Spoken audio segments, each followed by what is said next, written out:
Hello, I'm Emma Willis, and I am delighted to be hosting this special assembly on behalf of BAFTA and Place to Be, supported by Oak National Academy to launch Children's Mental Health Week 2022. Now, this year's theme is growing together, because something that we've all become very aware of over the past few years is that we all need help and support to develop and grow emotionally.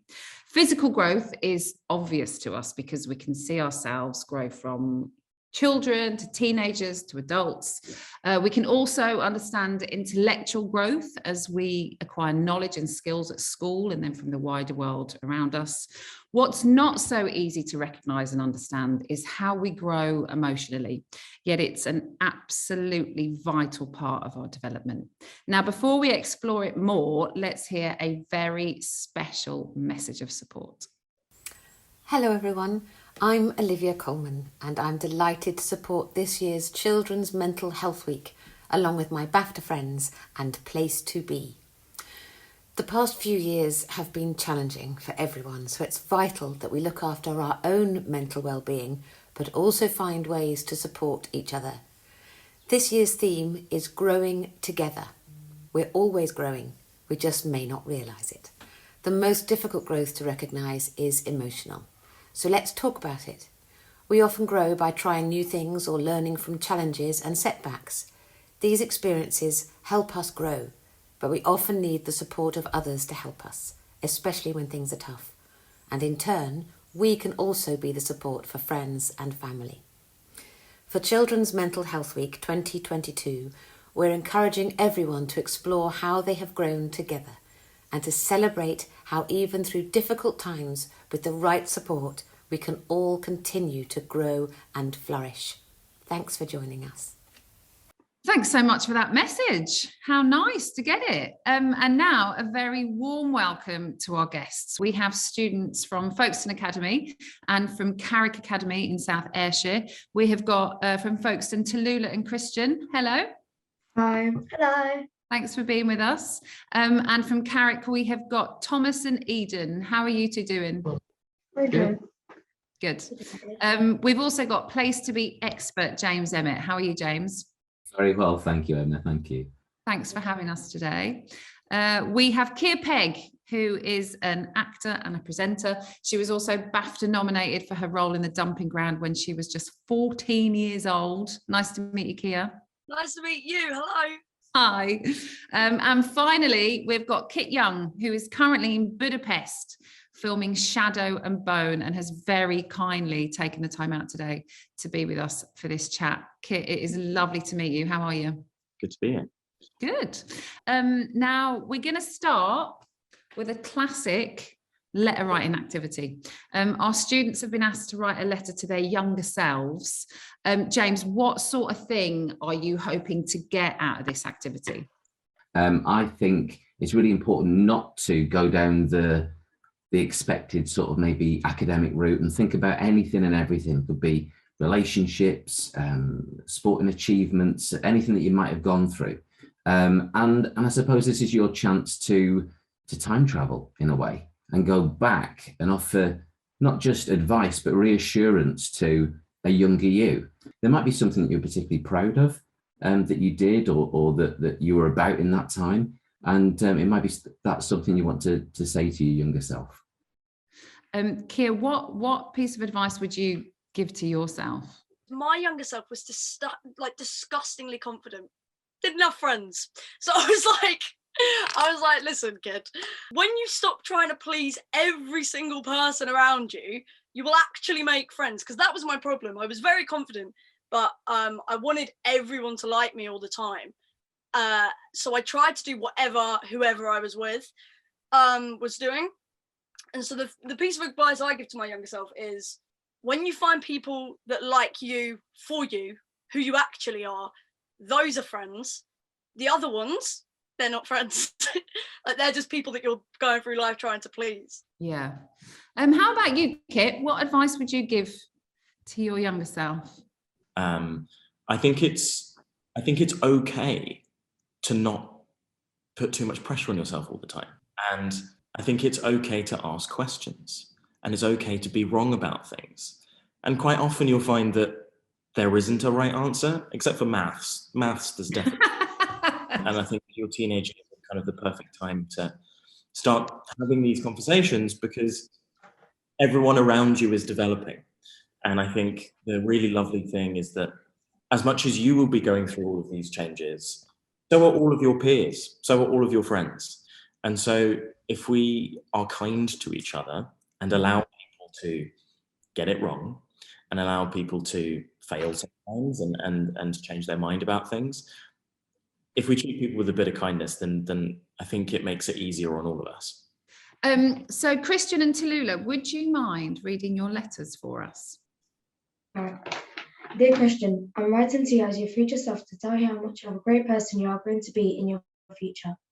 It's been tough in your primary school with a few things, for example, understanding things, focusing, and some other issues. Now, as I'm your future self, I would like you to know no matter what you can achieve, whatever you want in life, no matter if you struggle in school, at home, or wherever. Don't think about all the negative things. Think about your achievements or your stars of the week, your house badge for being house captain, and not just that. Think about all the great times you had with your friends, teachers, and your fun times at school. In the future, you will have a great set of friends here at the Folkestone Academy, lessons you have never had, new family members, new teachers, and new goals and dreams. Your future self, Christian. Good luck. Wow. Gosh, I think I'm going to have to go and write my own letter. Dear young me, I know it's been tough for the past couple of years, but I know it can be annoying to keep track of the things that you want to do in life. School has been quite a struggle, but I know I can do it and develop my goals. When I started Folkestone Academy, I didn't have any friends, but I can work on my friendship. My family's quite annoying, especially my brothers, but they look after me just to make sure I'm safe. And that's all I wanted to say. Yours sincerely, thank you for listening. You know what, Tallulah? I really struggled with the same things at secondary school.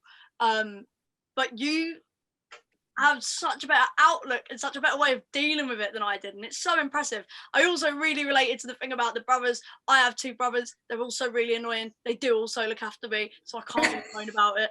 But I really, like, on a personal level, really related to your letter, and it made me so happy to hear the way that you've written it, and that when I was your age, I wouldn't have been able to look at it that way and deal with it in the way you have. So I think it's really, really impressive.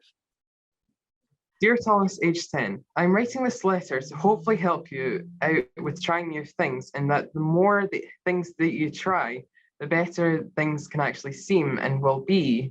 Thanks to both confidence and curiosity, I have achieved 2 grade 5 exams, currently doing my Duke of Edinburgh, and have been in multiple orchestras. I've also been enjoying even the smallest things in life. Don't let anyone try to keep you down, especially yourself. You can build a castle of success just as long as you don't move past the mistakes and failures. I hope this advice will help you. Best regards, future you, Thomas. I love castle of success. That's what I was going to say. I was going to say the exact same. I hope you don't mind. I'm going to start using that phrase. Dear Eden, age 10, I'm writing to you to make sure you keep up all your confidence and just go for everything that you want to achieve in life. If you keep up your confidence and don't let anyone tell you what you can and cannot do, you will be able to achieve so much.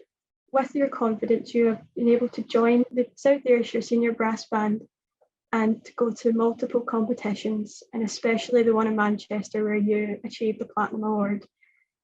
Never let anyone keep you from what you love doing. And I would say that's probably the biggest thing that I've learned. That's fantastic. Yeah. Good. Eden, you mentioned confidence a few times in that letter. Are you a naturally confident person, or is it something that you've struggled with? Yeah, I've definitely struggled with it. It's just something that I would like to work on. It's like you were saying earlier about fitting in. Like with playing in a band, it's something not many people want to try because they feel as if it will make them not popular, like just those kind of things with secondary school. But it really helped with confidence. Thomas, you mentioned the word failure as well, I think, in your letter, and I'm I'm a big one. I'm always like glass half empty. I have this person that lives in the back of my head that I call Nelly because she's quite negative. And what I've learned to do is reframe all of my negative thoughts and put a positive spin on them. So when I think failure, I change it to growth, because even if we fail, we learn and we move on from that, and growth will happen.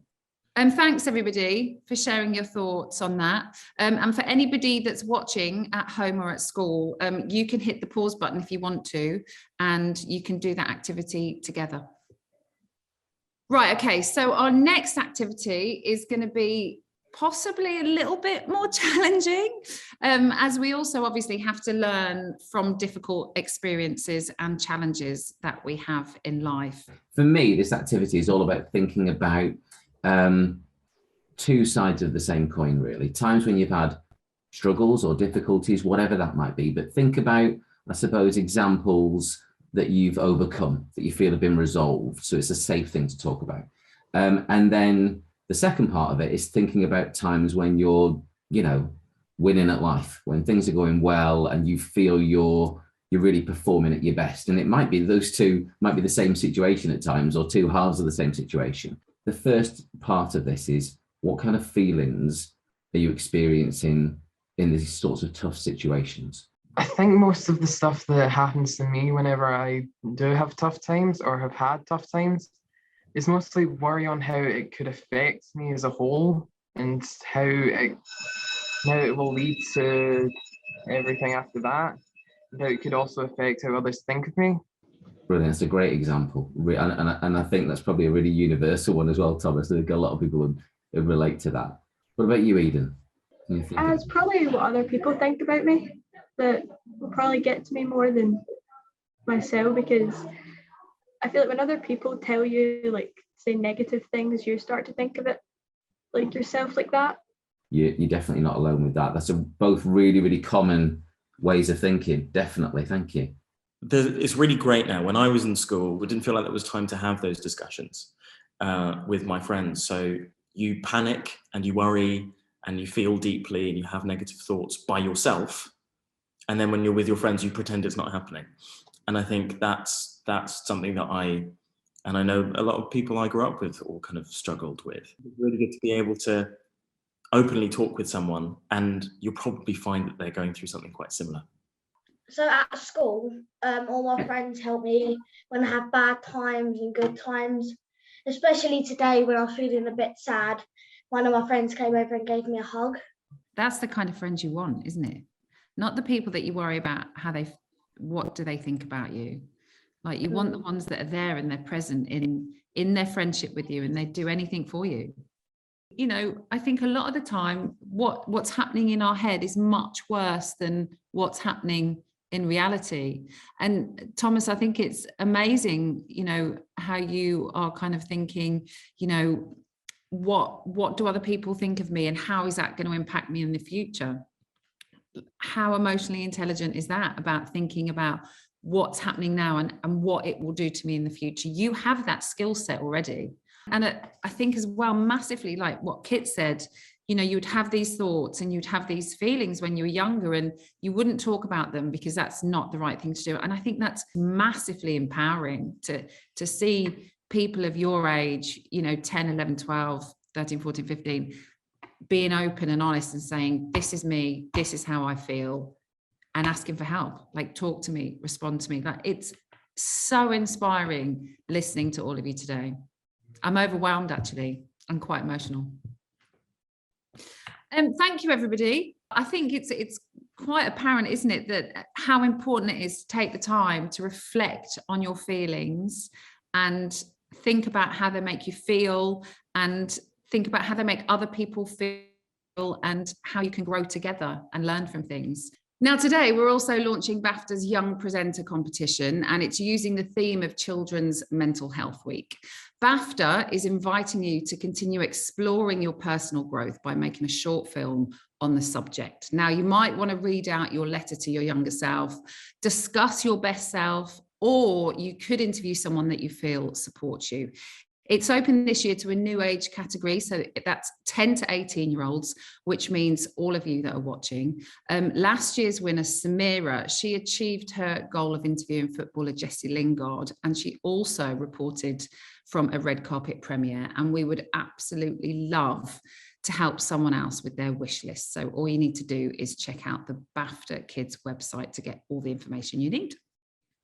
It has been fascinating and informative. It feels appropriate, though, to end the assembly by demonstrating how it's possible to grow together, even in just a very short time. So I'm going to ask our guests to share one thing that they've learned about themselves today, or a word or two that best sums up the theme of growing together. I think I've learned about myself that I think I've made a lot more improvements since I was like sort of 15, 16 than I realised, which has been a nice little reflection to have for me. But in general, I've learned that the next generation that are at secondary school now are already so ahead of where secondary school was when I was at secondary school, which wasn't even that long ago. And so it's really, I don't know, very inspirational. Yeah, I think I've learned something today. I think I've learned to be a little more honest with myself. You try and stay clear of talking about stuff that feels hard and stuff that doesn't go well for you. But actually, I found myself today quite excited to share and very eager to hear what people want, what you guys wanted to say. I think I've put too much pressure on myself, and this has definitely helped for me to try and learn about how I do that, and definitely helpful to try and help me stop or just lessen it. Does it feel reassuring as well to hear that everybody else is doing that, and that it's not just you? Yeah. And James, what about you? I saw something recently, and it was a message saying everybody's going through their own struggle. You know, we're all just doing our best to get through life and daily struggles and other struggles, and wrestle with how we feel and who we are and who we want to grow into. Be kind to yourself. My granddad had a brilliant saying, and it's the one I live by, and it's nice to be nice. You know, Be nice to yourself, be nice to other people, and it's the oil that makes the world go round. Massive thank you to all of our guests today, and of course for you guys joining us. All of the activities and resources are available on the Children's Mental Health Week website, so please feel free to get involved. And just a reminder, be kind to yourselves and to others. And again, thank you so much for watching. Bye.